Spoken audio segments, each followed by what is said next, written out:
ঢাকা 15 আসনে আজকের এই আয়োজনে আমাদের প্রধান অতিথি, প্রধান আকর্ষণ, যাকে ঘিরে আজকের এই জনসমাবেশ, ডাক্তার শফিকুর রহমান। উনি বাংলাদেশ জামাত ইসলামের সংগ্রামী আমির। তবে এটুকু পরিচয় ওনার জন্য বর্তমান বাংলাদেশে যথেষ্ট নয়। দলদলীয় নির্বাচনী ঐক্যের প্রধান কাণ্ডারি,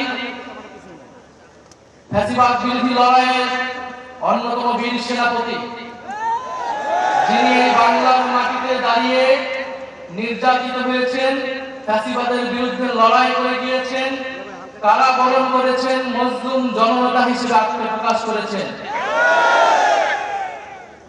আমাদের সবার সৌভাগ্য, ঢাকা 15 আসন থেকে উনি নির্বাচনে দাঁড়াচ্ছেন এবং আজকে আনুষ্ঠানিকভাবে নির্বাচনের প্রচারণা শুরু হলো। সারা বাংলাদেশে দলদলীয় নির্বাচনী ঐক্য জোটের যারা প্রার্থী রয়েছে তাদের পক্ষে যে জনজোয়ার নেমে এসেছে, 12ই ফেব্রুয়ারি সেটার ফল বাংলাদেশের জনগণ দেখতে পারবে ইনশাআল্লাহ। কথা খুব বেশি বলতে চাই না।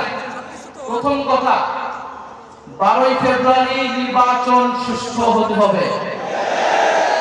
নির্বাচন সুষ্ঠু হওয়া ছাড়া এর কোনো বিকল্প নাই। অন্য কোনো প্ল্যান কাজে দিবে না। নির্বাচন সুষ্ঠু হওয়ার জন্য নির্বাচন কমিশনকে নিরপেক্ষ আচরণ করতে হবে। উভয় দলের জন্য, উভয় জোটের জন্য একই রকম আচরণ বিধি থাকতে হবে। কোনো ধরনের বৈষম্য মেনে নেওয়া হবে না। ফলে নির্বাচন কমিশনকে স্মরণ করিয়ে দিচ্ছি, আমরা এখনো মুখে বলে যাচ্ছি, আমরা এখনো মাঠে নামি নাই। কারণ আমরা মাঠে নামবো নির্বাচনের জন্য, আমাদেরকে আন্দোলনের দিকে নামতে বাধ্য করবেন না। দ্বিতীয়ত স্মরণ করছি আমাদের ভাই শরীফ ওসমান হাদিকে।